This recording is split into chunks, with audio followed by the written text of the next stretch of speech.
Students, ಇದು 8ನೇ ತರಗತಿ ಗಣಿತ ಅಧ್ಯಾಯ 6 ಅಭ್ಯಾಸ 6.1 ಘನಗಳು ಮತ್ತು ಘನಮೂಲಗಳು.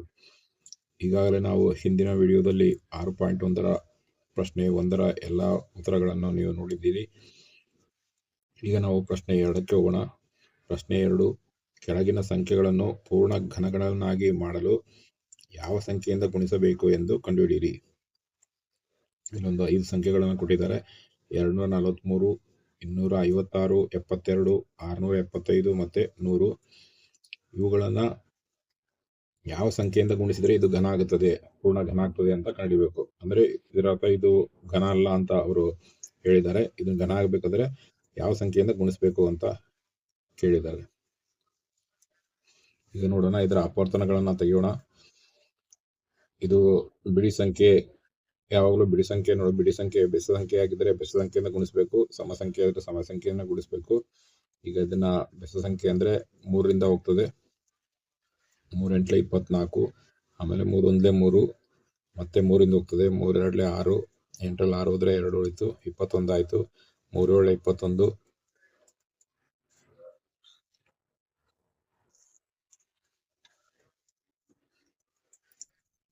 ಮತ್ತೆ 3ರಿಂದ ಹೋಗ್ತದೆ.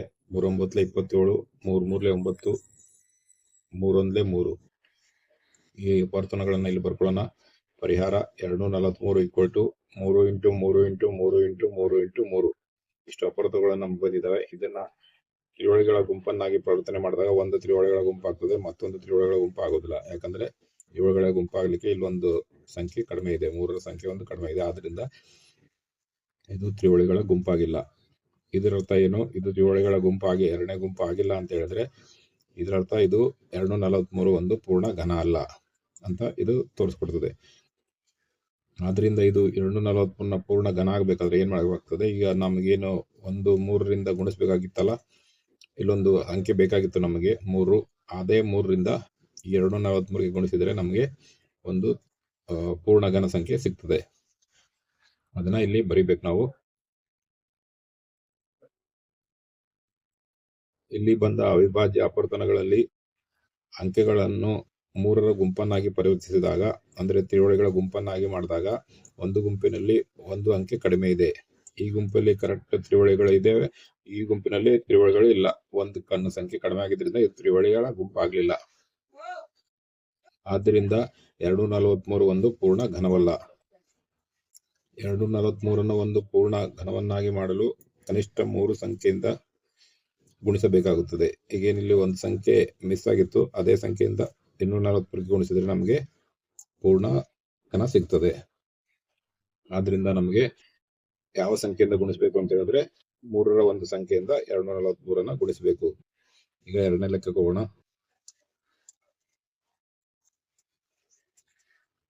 ಎರಡನೇ ಸಂಖ್ಯೆ 256. ಇದರ ಅಪವರ್ತನಗಳನ್ನು ತೆಗೆಯೋಣ. ಇದು ಬಿಡಿ ಸ್ಥಾನದಲ್ಲಿ ಸಮ ಸಂಖ್ಯೆ ಇರೋದ್ರಿಂದ ಸಮ ಸಂಖ್ಯೆಯಿಂದ ಭಾಗ ಹೋಗ್ತದೆ. ಆದ್ರಿಂದ 2ರಿಂದ ಭಾಗಿಸೋಣ. 2 1 2, 2 2 4, 1 ಉಳಿತು, ಇಲ್ಲಿ 16 ಆಯ್ತು. 2 8 16, ಮತ್ತೆ 2ರಿಂದ ಹೋಗ್ತದೆ.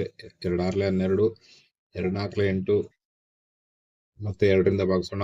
2 3 6, 2 2 4, 2 1 2, 1 ಉಳಿತು, 12 ಆಯ್ತು. 2 6 12, 2 8 16, 2 4 8, 2 2 4, ಮತ್ತೆ 2 1 2. ಈ ಅಪವರ್ತನಗಳನ್ನ ಇಲ್ಲಿ ಬರ್ಕೊಳ್ಳೋಣ. ಪರಿಹಾರ 256 = 2 × 2 × 2 × 2 × 2 × 2 × 2.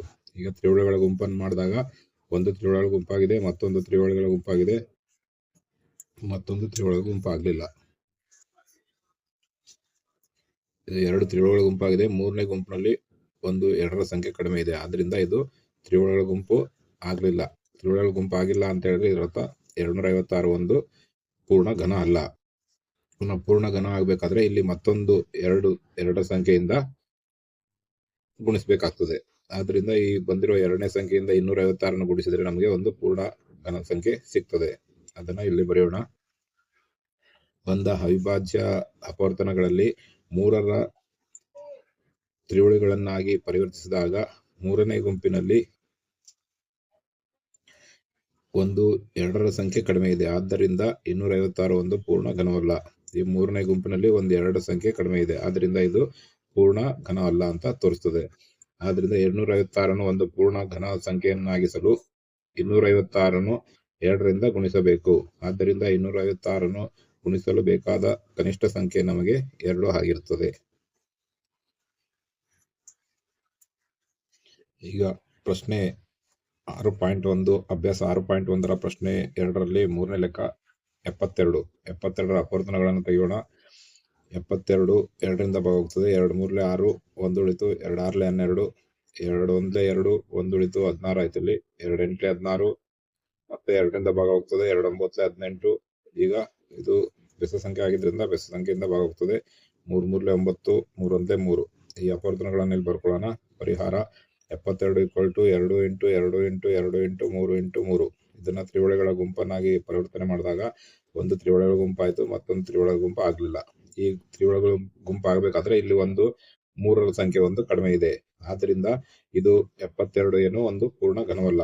ಇದು 72ನ ಪೂರ್ಣ ಘನವಾಗಿ ಮಾಡಬೇಕಾದ್ರೆ ಈ ಮಿಸ್ ಆಗಿರುವ ಸಂಖ್ಯೆ 3ರಿಂದ 72ಗೆ ಗುಣಿಸಬೇಕು. ಇದನ್ನ ಇಲ್ಲಿ ಬರೆಯೋಣ. ಪರಿಹಾರ 72 = 2 × 2 × 2 × 3 × 3. 72ರ ಅಪವರ್ತನಗಳನ್ನು ತ್ರಿವಳಿಗಳನ್ನಾಗಿ ಪರಿವರ್ತಿಸಿದಾಗ 3ರ ಒಂದು ಸಂಖ್ಯೆ ಕಡಿಮೆ ಇದೆ. ಇಲ್ಲೇನಿದೆ 3ರ ಒಂದು ಸಂಖ್ಯೆ ಕಡಿಮೆ ಇದೆ. ಆದ್ದರಿಂದ 72 ಒಂದು ಪೂರ್ಣ ಘನವಲ್ಲ ಅಂತ ನಮಗೆ ಅರ್ಥ ಆಯ್ತು.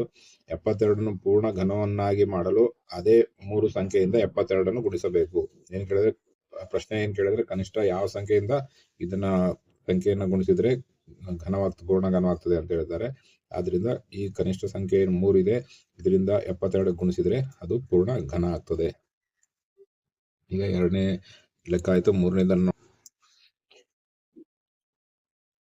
ಮೂರನೇ ಸಂಖ್ಯೆ 675. 675ರ ಅಪವರ್ತನಗಳನ್ನು ತೆಗೆಯೋಣ. ಇದು ಬಿಡಿ ಸ್ಥಾನದಲ್ಲಿರೋ ಸಂಖ್ಯೆ ಬೆಸ ಸಂಖ್ಯೆ ಆದ್ರಿಂದ ಬೆಸ ಸಂಖ್ಯೆಯಿಂದ ಭಾಗ ಹೋಗ್ತದೆ.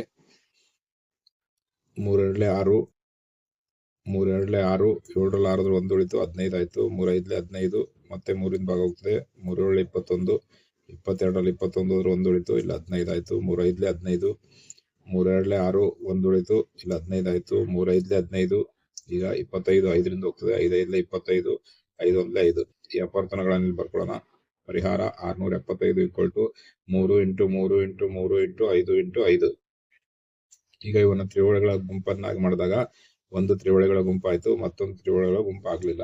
ಇದನ್ನ ತ್ರಿವಳಿಗಳ ಗುಂಪು ಮಾಡ್ಬೇಕಾದ್ರೆ ಇಲ್ಲಿ ಮತ್ತೊಂದು 5 ಸಂಖ್ಯೆ ಕಡಿಮೆ ಇದೆ. ಈ ಸಂಖ್ಯೆ ಇಲ್ಲದ್ರಿಂದ 675 ಒಂದು ಪೂರ್ಣ ಘನವಲ್ಲ ಅಂತ ಈ ಲೆಕ್ಕ ತೋರಿಸ್ತದೆ. ಇದನ್ನ 675ನ ಪೂರ್ಣ ಘನವನ್ನಾಗಿ ಮಾಡಬೇಕಾದ್ರೆ ಇದೇನು ಇಲ್ಲಿ ಕಡಿಮೆ ಇದೆ ಒಂದು ಸಂಖ್ಯೆ 5 ಸಂಖ್ಯೆ, ಅದರಿಂದ 675ಗೆ ಗುಣಿಸಬೇಕು. ಅದನ್ನ ಇಲ್ಲಿ ಬರೆಯೋಣ. 675ರ ಅಪವರ್ತನಗಳನ್ನು ತ್ರಿವಳಿಗಳ ಗುಂಪನ್ನಾಗಿ ಪರಿವರ್ತಿಸಿದಾಗ ಒಂದು ಗುಂಪಿನಲ್ಲಿ 5ರ ಸಂಖ್ಯೆ ಕಡಿಮೆ ಇದೆ. ಇಲ್ಲಿ 5ರ ಸಂಖ್ಯೆ ಒಂದು ಸಂಖ್ಯೆ ಕಡಿಮೆ ಇದೆ. ಆದ್ದರಿಂದ 675 ಒಂದು ಪೂರ್ಣ ಘನವಲ್ಲ. ಇದು ತೋರಿಸ್ತದೆ. ಏನು 675 ಒಂದು ಪೂರ್ಣ ಘನವಲ್ಲ ಅಂತ ತೋರಿಸ್ತದೆ. 675ನ್ನು ಪೂರ್ಣ ಘನವನ್ನಾಗಿಸಲು ಕನಿಷ್ಠ 5ರಿಂದ 675ನ್ನು ಗುಣಿಸಬೇಕಾಗುತ್ತದೆ. ಅದೇ ಏನ್ ಕಡಿಮೆ ಸಂಖ್ಯೆ ಇದೆ ಅದರಿಂದ 675 ಗುಣಿಸಿದ್ರೆ ನಮಗೆ ಒಂದು ಪೂರ್ಣ ಘನ ಸಂಖ್ಯೆ ಸಿಗ್ತದೆ.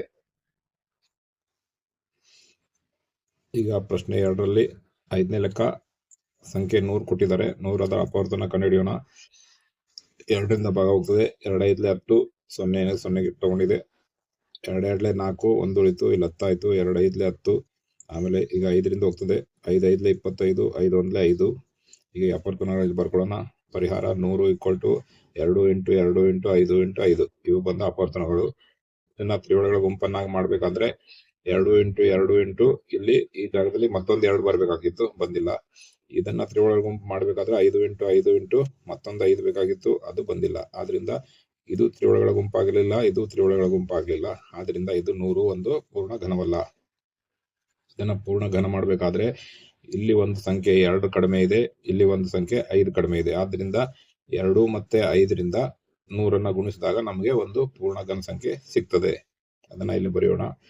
100ರ ಅಪವರ್ತನಗಳನ್ನ ತ್ರಿವಳಿಗಳ ಗುಂಪನ್ನಾಗಿ ಪರಿವರ್ತಿಸಲು ಒಂದು ಗುಂಪಿನಲ್ಲಿ 2 ಸಂಖ್ಯೆ, ಮತ್ತೊಂದು ಗುಂಪಿನಲ್ಲಿ 5 ಸಂಖ್ಯೆ ಕಡಿಮೆ ಇದೆ. ಈ ಗುಂಪಿನಲ್ಲಿ ಮತ್ತೊಂದು 2 ಕಡಿಮೆ ಇದೆ, ಇದರಲ್ಲಿ ಮತ್ತೊಂದು 5 ಕಡಿಮೆ ಇದೆ. ಆದ್ದರಿಂದ 100 ಒಂದು ಪೂರ್ಣ ಘನವಲ್ಲ. 100ನ್ನು ಪೂರ್ಣ ಪೂರ್ಣ ಘನವನ್ನಾಗಿ ಪರಿವರ್ತಿಸಲು ಕನಿಷ್ಠ 2 ಮತ್ತು 5ರಿಂದ ಗುಣಿಸಬೇಕು. ಅಂದರೆ 100ಕ್ಕೆ ಇಂಟು 2 ಇಂಟು 5 ಮಾಡಿದಾಗ ನಮಗೆ ಒಂದು ಪೂರ್ಣ ಘನ ಸಂಖ್ಯೆ ಸಿಗ್ತದೆ. ಸ್ಟೂಡೆಂಟ್ಸ್, ಇದು 8ನೇ ತರಗತಿಯ ಗಣಿತ ಅಭ್ಯಾಸವನ್ನು ಬಿಡಿಸ್ತಿದ್ದೇವೆ. 8ನೇ ತರಗತಿಯ ಎಲ್ಲ ಗಣಿತಕ್ಕಾಗಿ ನನ್ನ ಚಾನಲ್ ಮ್ಯಾಥ್ಸ್ ಮ್ಯಾಗ್ನೆಟ್ ಚಾನಲ್ಗೆ ಭೇಟಿ ಕೊಡಿ. ಈ ವಿಡಿಯೋ ನಿಮಗೆ ಇಷ್ಟವಾಗಿದ್ದಲ್ಲಿ ಲೈಕ್ ಮಾಡಿ, ಶೇರ್ ಮಾಡಿ, ಕಮೆಂಟ್ ಮಾಡಿ, ಸಬ್ಸ್ಕ್ರೈಬ್ ಆಗಿ. ಧನ್ಯವಾದಗಳು.